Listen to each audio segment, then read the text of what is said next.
Boa noite para todos, meus queridos amigos. Mais uma vez, sejam todos bem-vindos à nossa reunião semanal do Centro Espírita Foco de Luz de Valinhos. Para quem não me conhece, meu nome é Ricardo, sou trabalhador da casa, né, e como eu gosto sempre de frisar em todos os vídeos, esse formato surgiu da necessidade de nós mantermos as nossas reuniões de sexta-feira ativas. Nós temos ela todas as sextas-feiras, às 8 horas da noite na nossa casa, mas por conta da suspensão das atividades, né, nós estamos promovendo essas reuniões virtualmente, né, por meio da internet, e tem sido muito bom. Nós temos recebido muitos bons feedbacks desse novo formato, né, e hoje nós temos o nosso amigo Fábio, que vai trazer a palestra para a gente já, ele ele se apresenta, para que a gente possa dar início à nossa tarefa, como de costume, nós vamos fazer aquela nossa prece, para procurar serenar o nosso coração, buscar nos tornar mais receptivos à assistência que o plano espiritual superior nos concede a todos, quando nós nos prontificamos a silenciar o nosso coração, a nos reservarmos para ouvir o Evangelho, para ouvir assuntos edificantes. Eles lá estão ao nosso lado, procurando nos assistir nas nossas necessidades mais íntimas. E aí, gozando dessa serenidade, nós queremos mentalizar a figura luminosa de Jesus. Querido mestre e amigo, muito obrigado.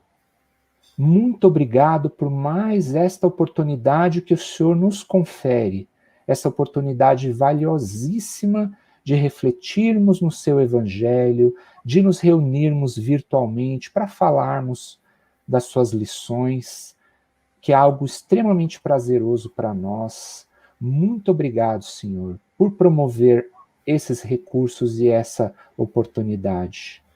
Nós pedimos humildemente que o Senhor nos favoreça com a sua inspiração.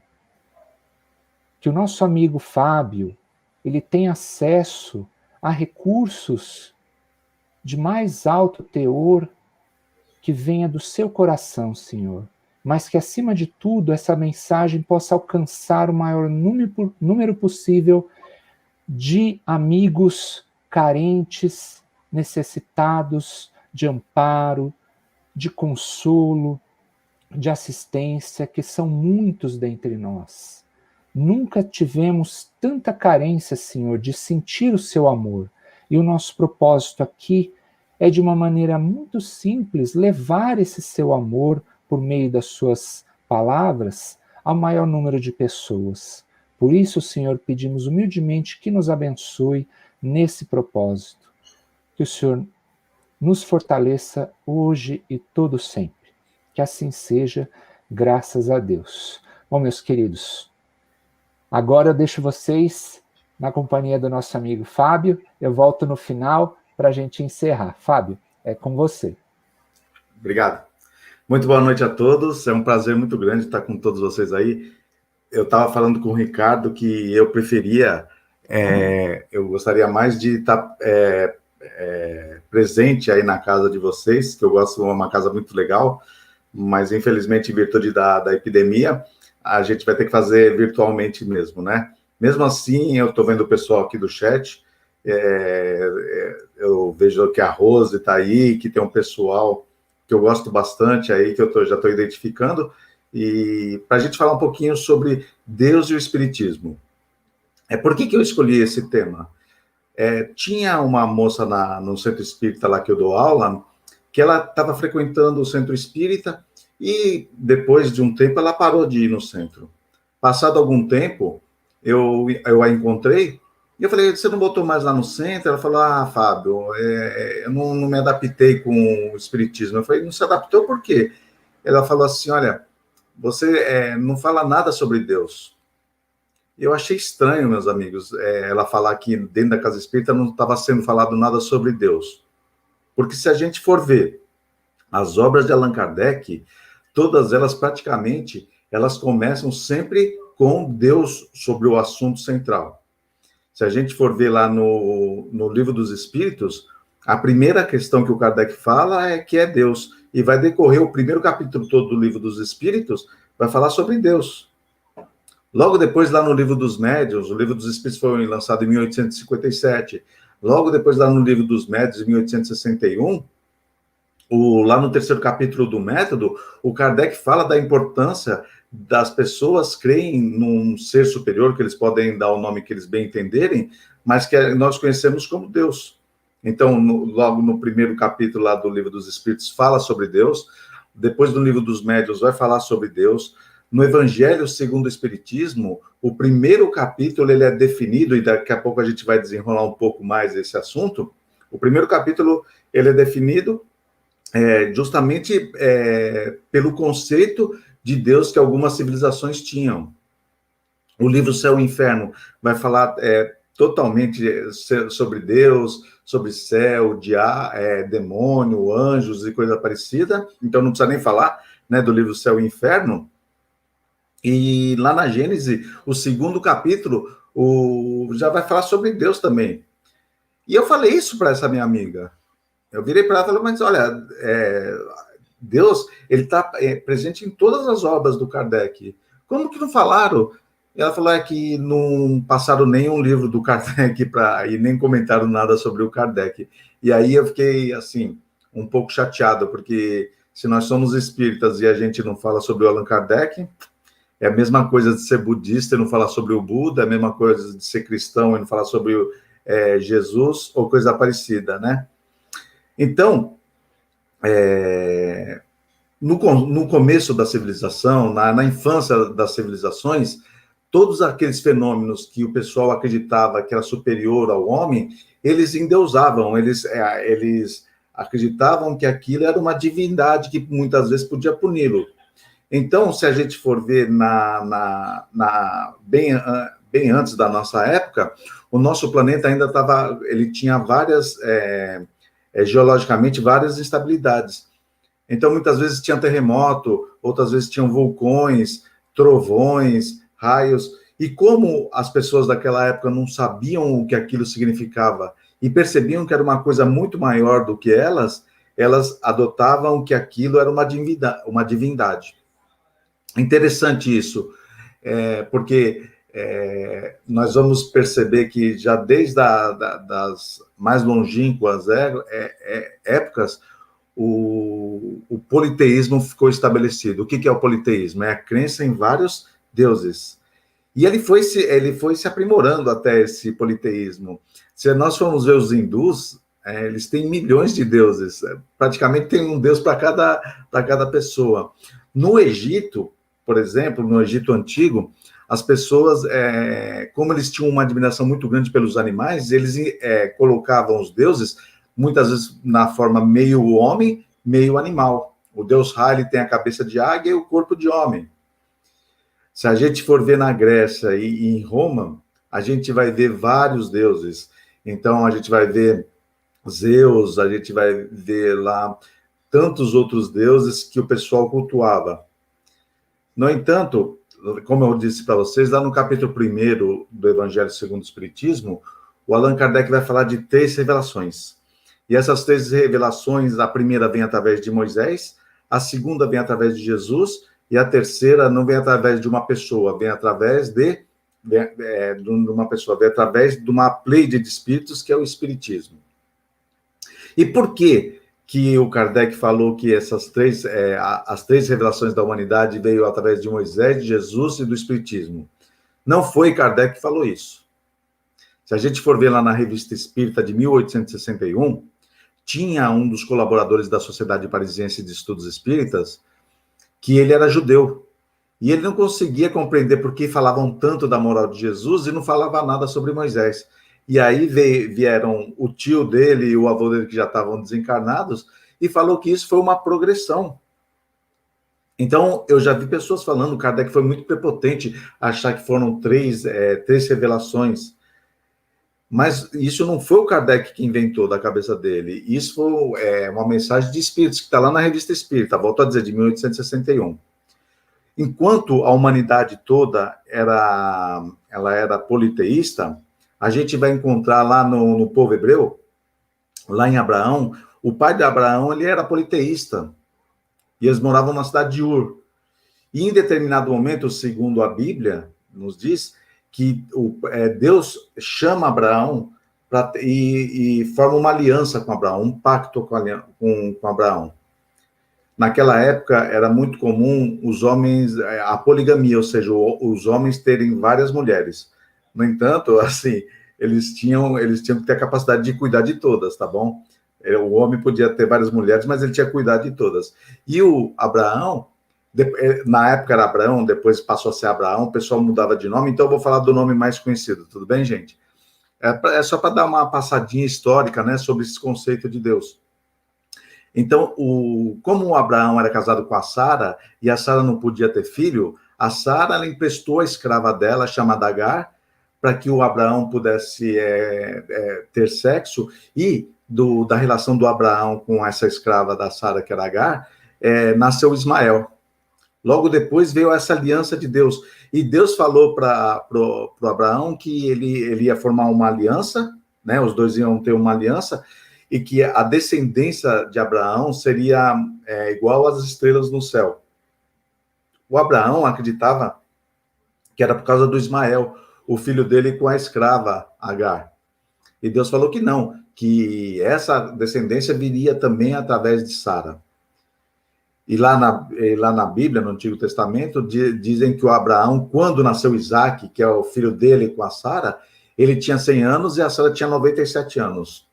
Bastante idosos, né, para ter um filho, mas imagina o amor que eles não tinham. O Abraão criou esse pacto com Deus, que ele adoraria somente ao Deus, que eles chamam muito o Deus dos judeus, que ele só ia ter isso. Mas em determinado momento, o anjo do Senhor vai até Abraão e fala que Deus queria que o Abraão pegasse o único filho dele, o Isaac, e imolasse, para saber se ele era fiel mesmo a Deus. Imagino, meus irmãos, como não foi a fé do Abraão, porque com 100 anos ter um filho tão desejado, tão cobiçado, e depois o próprio Deus que fez com que a Sara ficasse grávida, logo depois ele mandaria matar o filho dele, o Isaac. E o Abraão cumpriu isso, ele subiu até o monte lá, onde ia fazer a imolação. O próprio Isaac, quando estava subindo, perguntou onde que estaria, né, o cordeiro, né, que seria imolado, e o Abraão até citou aquela frase que é muito repetida, e ele falou, Deus proverá. E quando o Abraão já estava para matar o Isaac, aparece o anjo do Senhor e fala, não, Deus agora ele testemunhou a sua fidelidade a ele e tudo mais, e aí acabou não precisando matar o Isaac.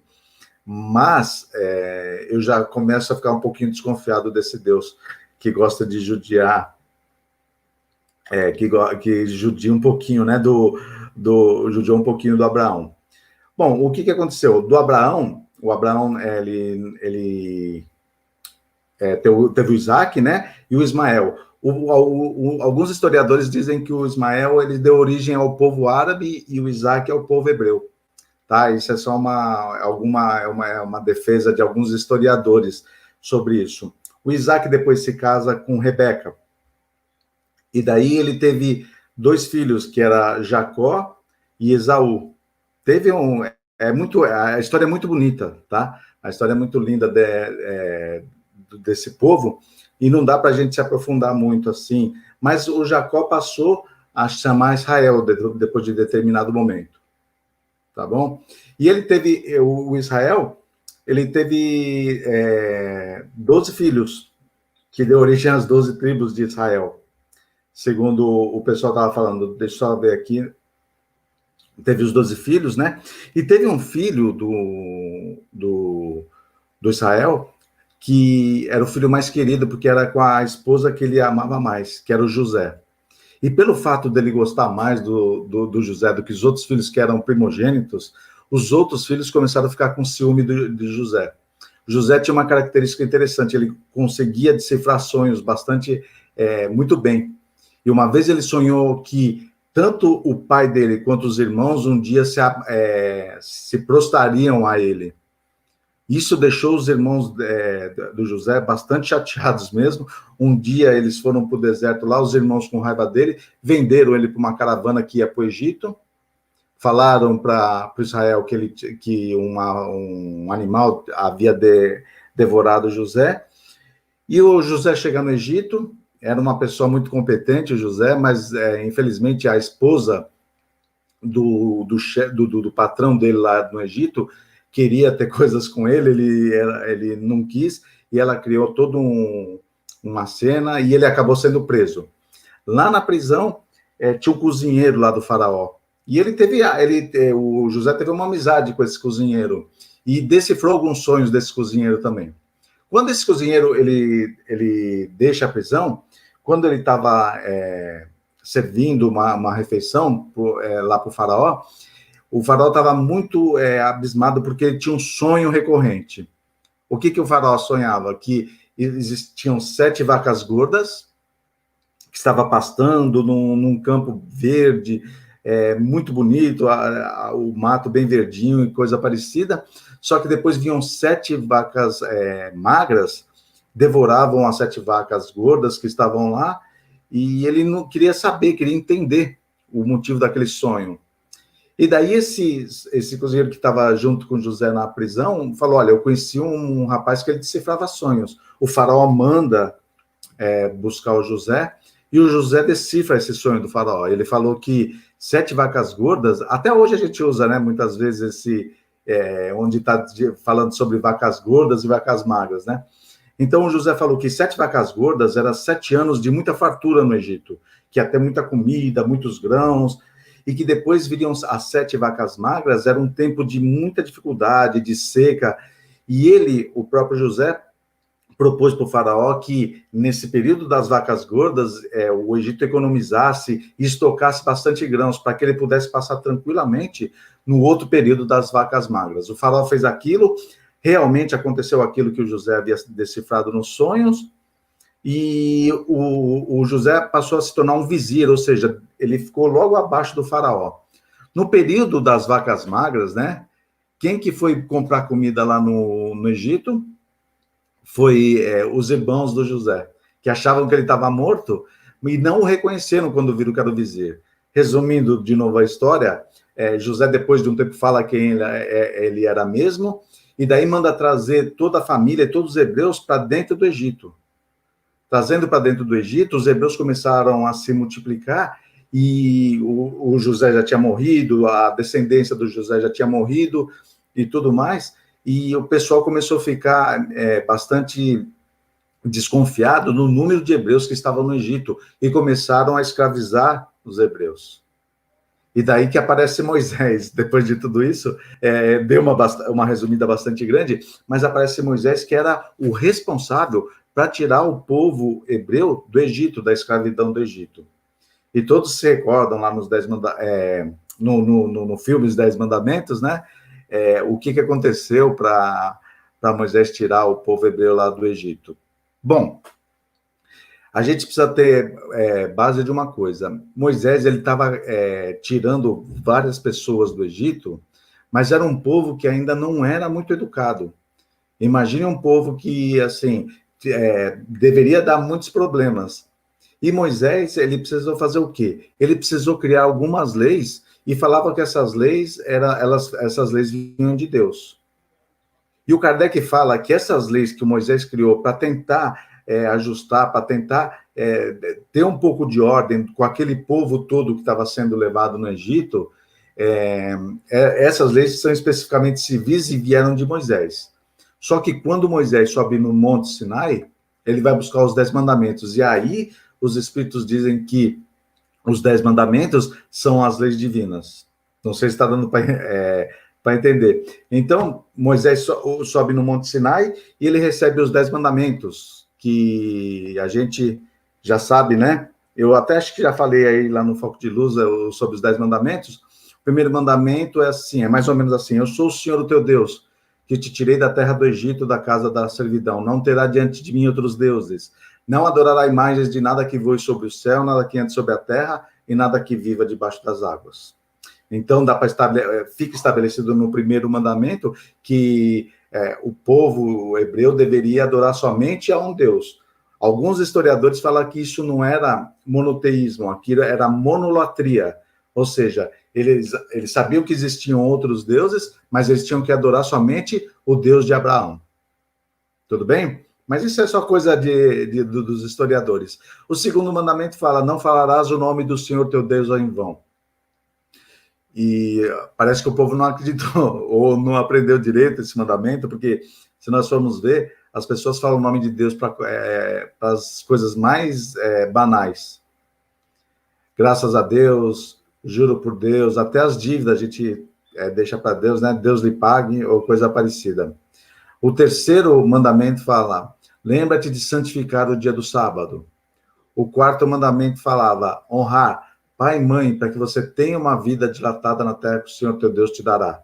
Ou seja, eles acreditavam naquela época que se você tivesse uma aliança com Deus, que você viveria muito tempo, e a recompensa seria na terra mesmo, não seria uma vida depois dessa vida. O quinto mandamento é: não matarás. Sexto mandamento: não adulterarás. Sétimo mandamento: não roubarás. Oitavo mandamento: não levantarás falso testemunho contra o seu próximo. Nono mandamento: não cobiçarás a mulher do próximo. E 10º mandamento: não cobiçarás o boi, o escravo, o jumento e tudo do teu próximo.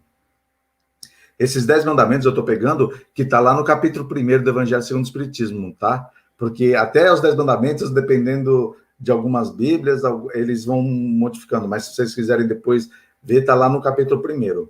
Então, olha, percebamos que o 5º mandamento vai falar o quê? Não matarás. E daí, em Êxodos, tem lá algumas passagens assim, olha: quem ferir de modo que o outro morra, também será morto. Quem ferir a seu pai e a sua mãe, será morto. Quem raptar alguém ou vender e esse for achado em sua mão, esse será morto. O 5º mandamento era para não matar.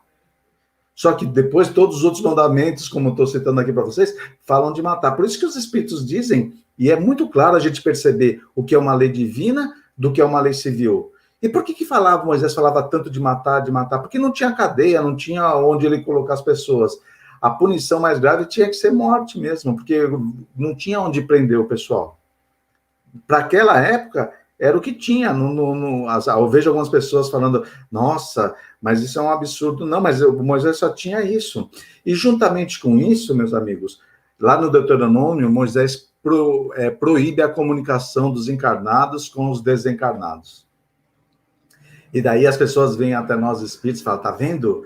Moisés proibiu. E, em vez de nos atacar, eles estão confirmando apenas uma coisa que nós já sabemos. Ninguém vai proibir alguma coisa que não pode ser feita. Então, se Moisés proibiu, se Moisés chegou a proibir a comunicação dos encarnados com os desencarnados, é porque isso era possível. Ninguém vai proibir uma coisa que não pode acontecer.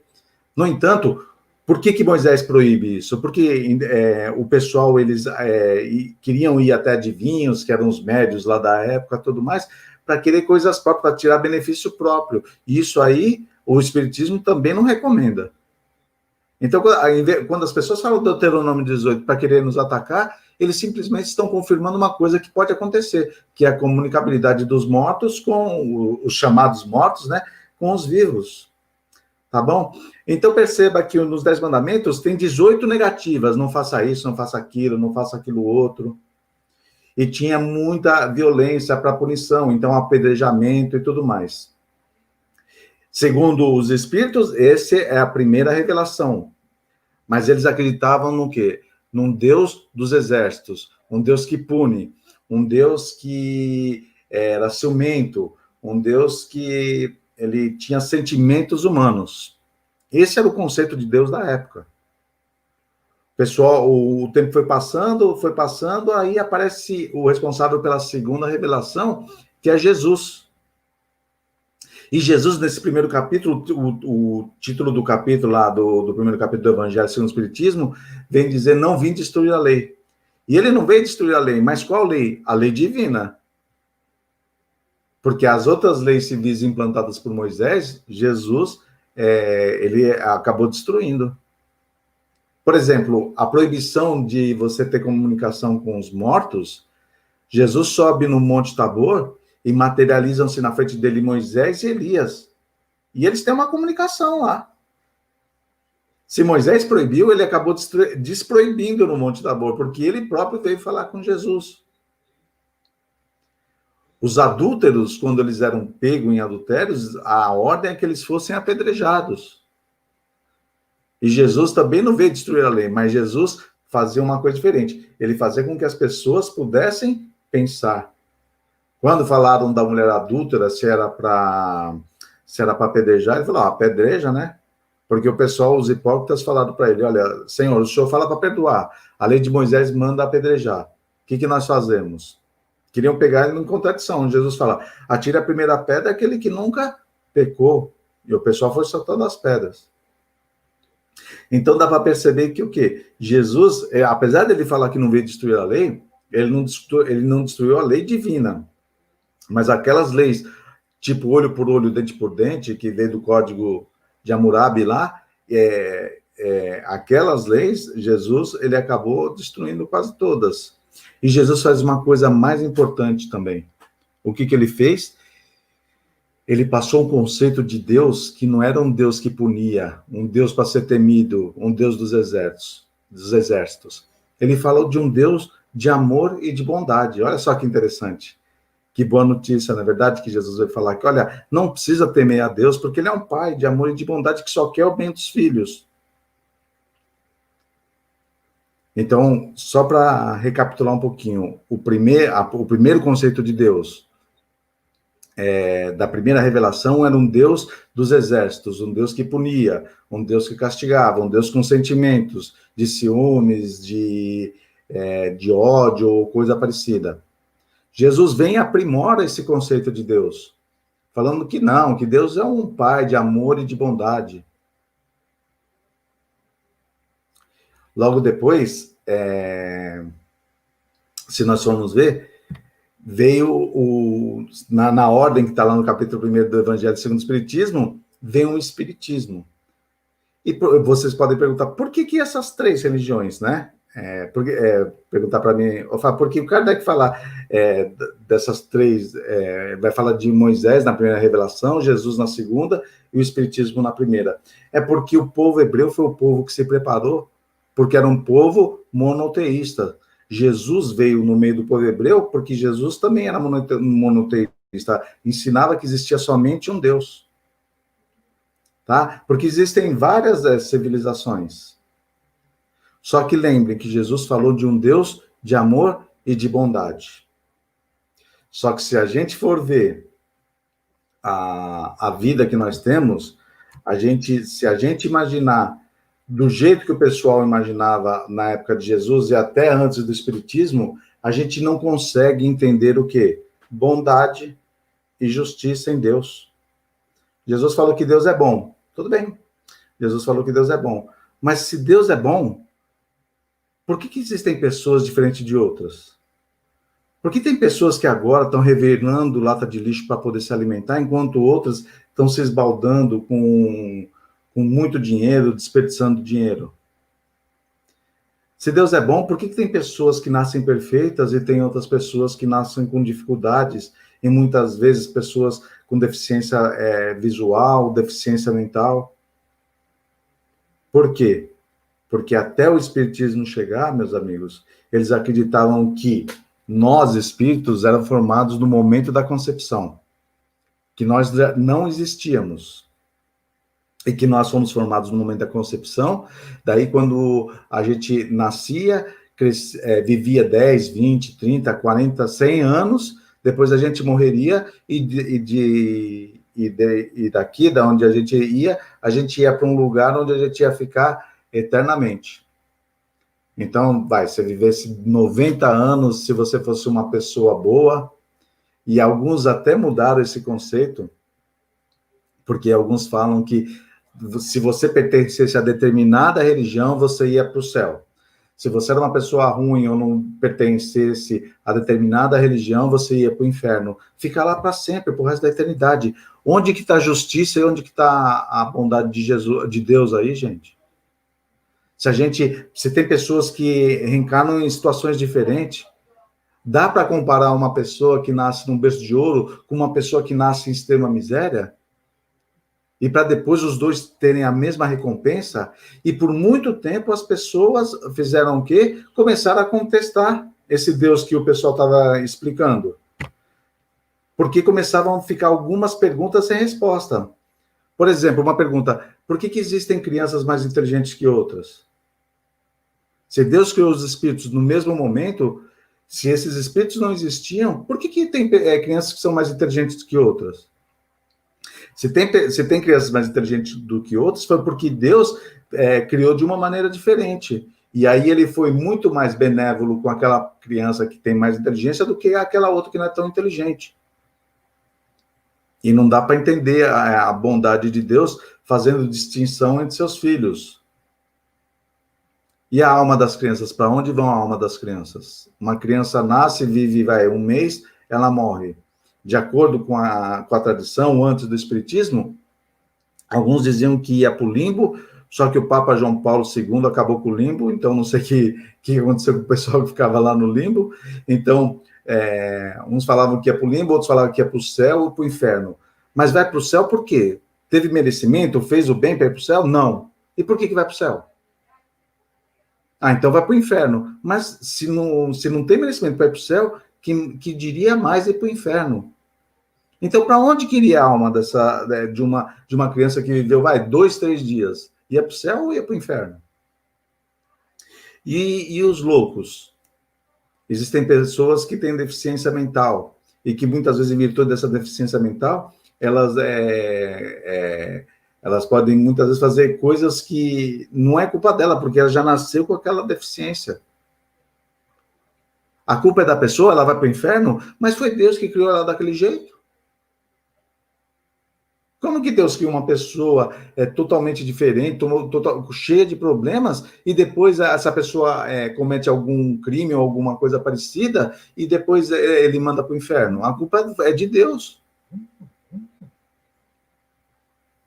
E os anjos, gente? Por que Deus criou os anjos lá bonito, batendo asa no céu, e jogou a gente aqui nesse mundo cheio de provas, expiações, onde temos problemas, a todo momento a gente tem que estar se debatendo, estar tentando procurar se melhorar? Por que Deus já não me criou anjo? Então, essas questões ficavam sem resposta. E as pessoas ficavam bastante surpresas, e o materialismo crescia muito por causa disso. Porque as pessoas não conseguiam entender numa justiça, uma bondade de Deus, onde as pessoas foram criadas de maneira diferente. E daí, lá no Espiritismo, na questão número 1, o que é Deus, né? E os Espíritos nos dizem, na questão 1 do Livro dos Espíritos, Deus é a inteligência suprema, causa primeira ou primária de todas as coisas. Olha só que o conteúdo da resposta dos Espíritos. Porque Moisés falava de um Deus punitivo, Jesus falava de um Deus de bondade. O Espiritismo já não coloca o Deus como uma pessoa, numa forma de uma pessoa. Os Espíritos nos dizem que Deus é uma inteligência. E olha como que é fantástico esse conceito, porque uma pessoa, você só de olhar para ela, não dá para saber se ela é inteligente ou não. Ela às vezes pode até parecer inteligente, mas a gente não tem certeza. A gente vai perceber quando uma pessoa é inteligente através das obras daquela pessoa. Eu trabalho na área de engenharia e tudo mais, e às vezes eu passo por alguns lugares que eu fico pensando assim, nossa, o sujeito que projetou esse equipamento, esse tipo de coisa, ele deve ser muito inteligente. Sem conhecer o sujeito, a figura do sujeito ou coisa parecida, dá para perceber que ele é muito inteligente. Por quê? Por causa da obra que ele fez. Se falar, olha, aquele sujeito lá, se apontar para mim, aquele sujeito que projetou esse viaduto ou projetou determinadas coisas, eu falo, nossa, eu já tenho a conclusão de que é uma pessoa muito inteligente por causa das obras. E isso está lá no Livro dos Espíritos, na questão número 4. do Livro dos Espíritos, o Kardec pergunta, onde podemos encontrar a prova da existência de Deus? E daí os Espíritos falam, axiomas que vocês utilizam na vossa ciência. Não há efeito sem causa.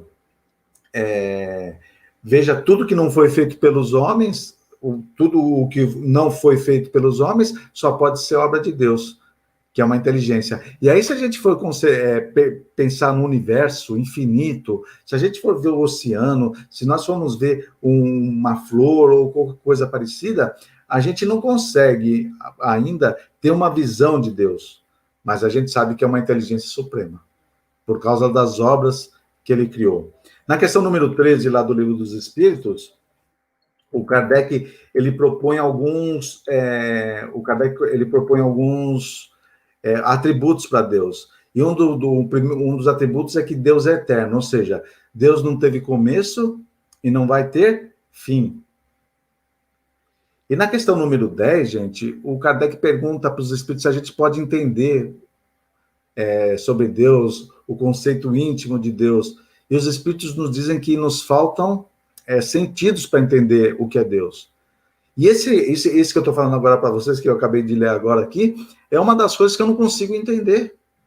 Que Deus é eterno, ou seja, ele não teve começo. Do nada ele já estava? Não, do nada não, porque nunca existiu nada, porque Deus sempre esteve lá. E eu não consigo, para mim falta sentido para entender esse tipo de coisa. Deus é eterno. E nós, espíritos e matéria, somos imortais. Nós, espíritos, somos imortais, porque nós somos criados em determinado momento por Deus e a gente não morre nunca mais.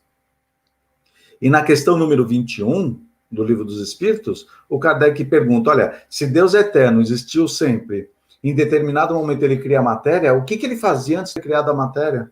Boa pergunta, não é? E os espíritos, a resposta dos espíritos é, só Deus o sabe. Então, a gente não consegue entender direito. Ainda, não, eu, pelo menos, não possuo sentidos para entender o que é Deus.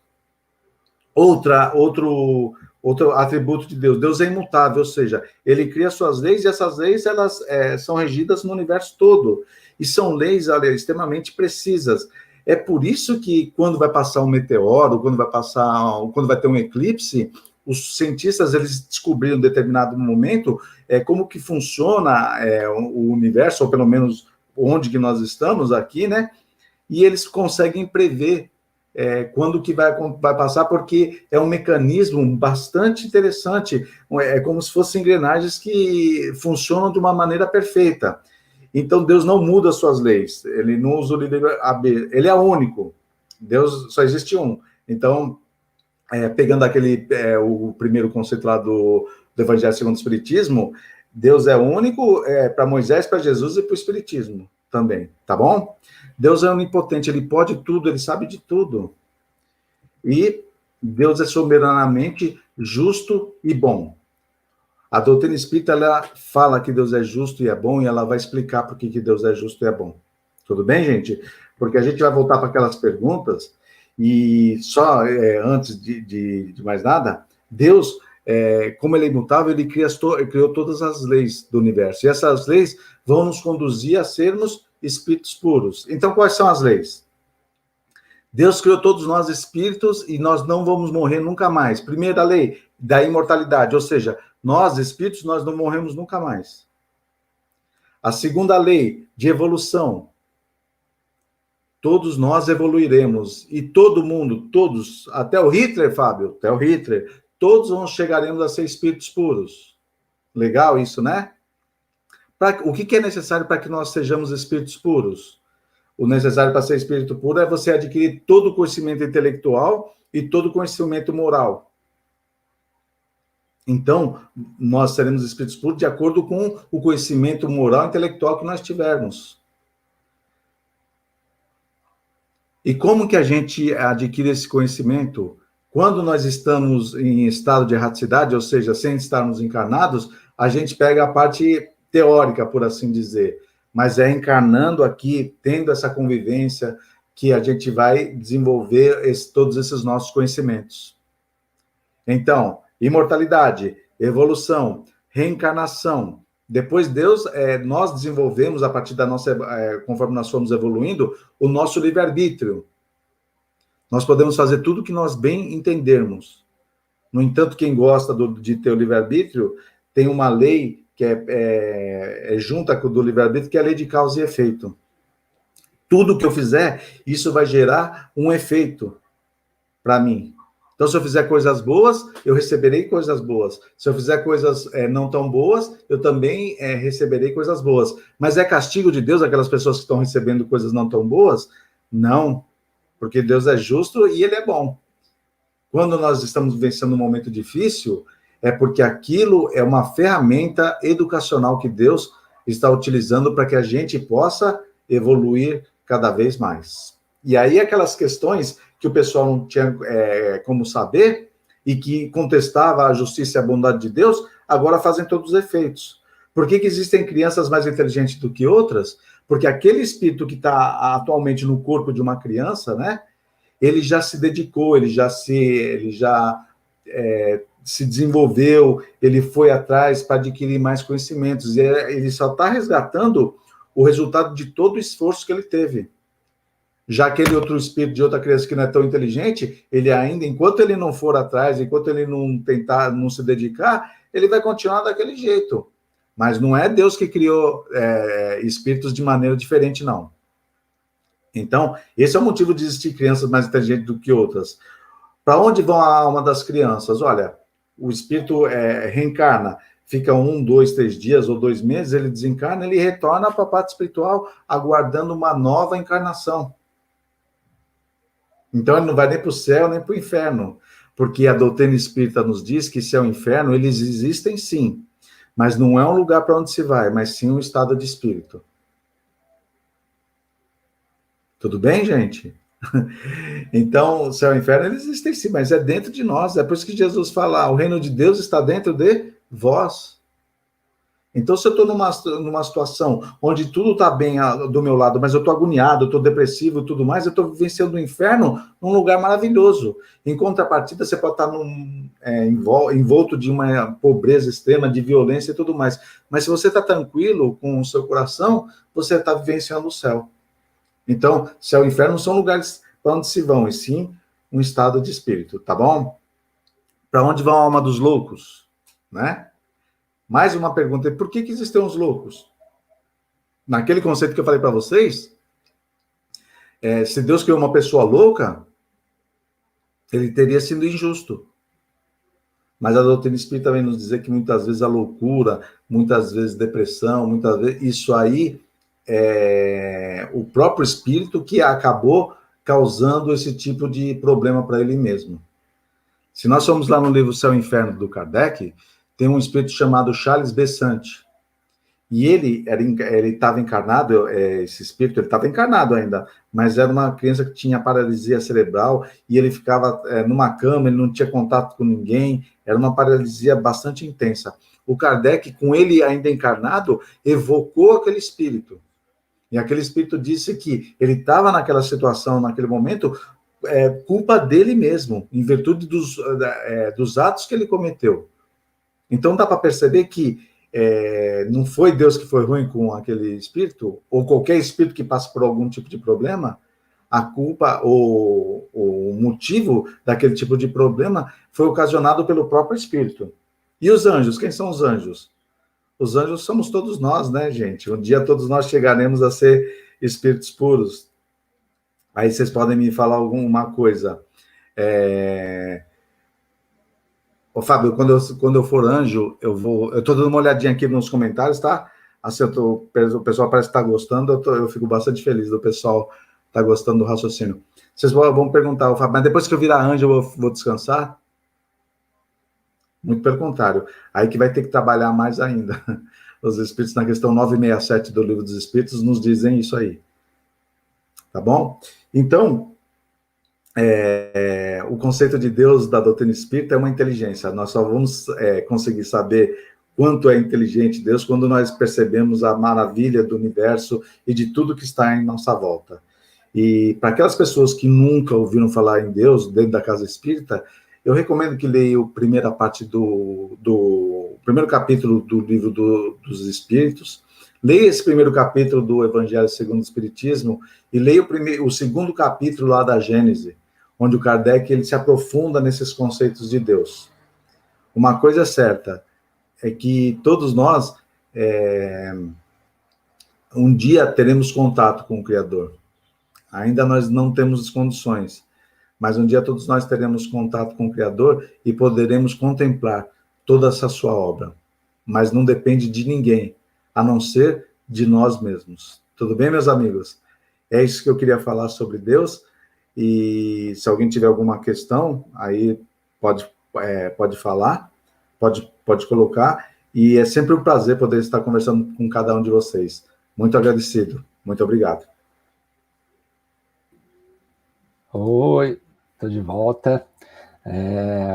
Como é gostoso associar espiritismo e Deus, né? Não dá para dissociar uma coisa da outra, né? E a razão que o espiritismo traz para a gente faz Deus ser uma coisa que faz sentido para a gente, né? Isso é uma coisa que me maravilha no espiritismo, né? É saber que apesar de eu não ser capaz de compreender a essência de Deus, eu consigo inferir pela lógica, pela razão, a sua obra, né? Como ele age na minha vida, né? É fantástico esse raciocínio, gente. É muito legal mesmo. Bom, então, para a gente poder encerrar, nós vamos fazer aquelas nossas vibrações. E assim nós vamos, mais uma vez, agora imbuídos das vibrações positivas que o Fábio trouxe para nós, por meio das suas palavras, das suas orientações.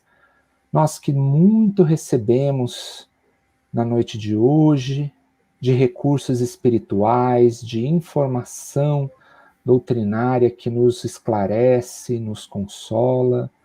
Vamos buscar pela mente levarmos um pouco desse consolo, dessa esperança a quantos estão em situações de maior necessidade espiritual do que nós. Vibremos para que todos os nossos irmãos desse planeta que se encontram internados, doentes, possam receber de nós um abraço carinhoso que promove o restabelecimento da saúde. Nós desejamos ardentemente para que todas as pessoas possam se curar, todas as pessoas possam ter a sua saúde restabelecidas. Esse é o nosso desejo sincero, Senhor. Nós vamos vibrar também por todos os profissionais da saúde que têm a missão de se expor a sua saúde para socorrer a vida das pessoas doentes. Que esses irmãos tenham muita coragem, que eles tenham muita proteção para a sua saúde, muito suporte espiritual, porque não é uma tarefa fácil. Vamos vibrar pelos parentes dessas pessoas que se encontram aflitas em seus lares, que eles recebam o consolo do Mestre Jesus. Vibremos pelos governantes dos países desse mundo, para que eles tenham a consciência da responsabilidade, que eles possam tomar atitudes que ajudem a população a superar tudo isso. Vibremos pelos lares, sobretudo aqueles que se encontram em desajuste, que o amor possa florescer nesses lares, que a luz de Jesus ilumine os corações desses lares. E vibremos por nós mesmos, que nós tenhamos muita proteção para a nossa saúde, tenhamos boa vontade para superarmos as nossas imperfeições.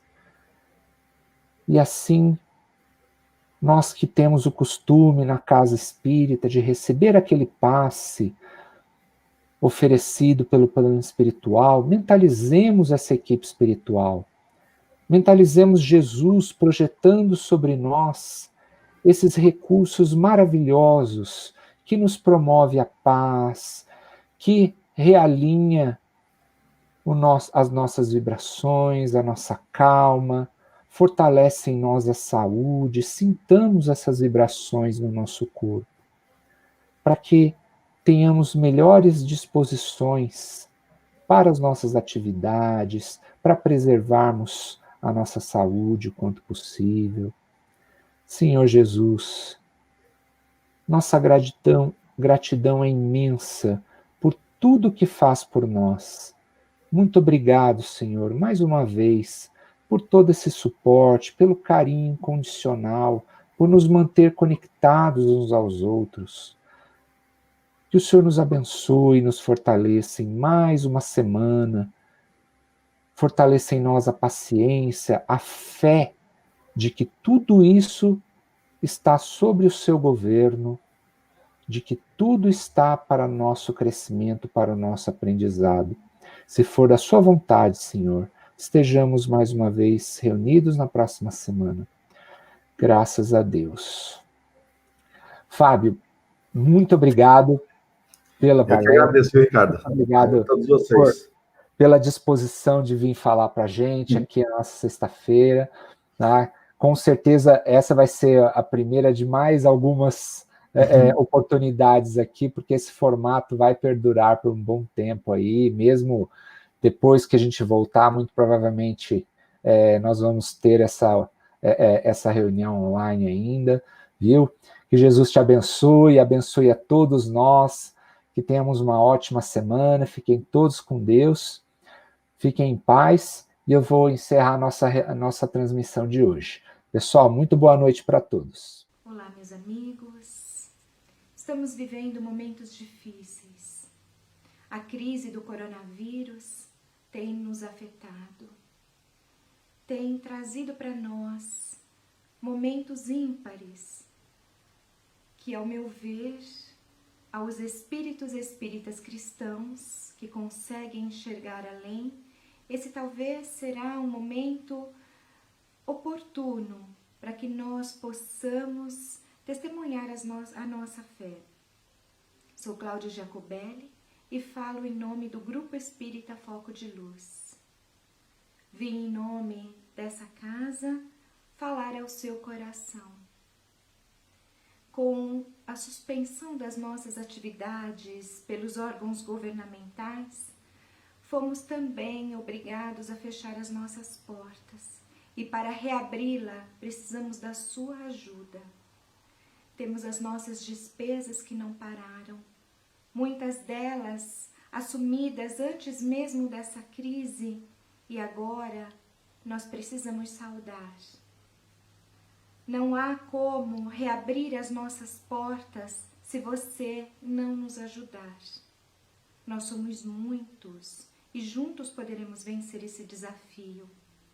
Nós não sabemos quando tudo isso vai passar, só sabemos que vai passar. Estamos muito confiantes em Deus e sabemos que Jesus ainda está no comando. Ajude-nos naquilo que te for possível.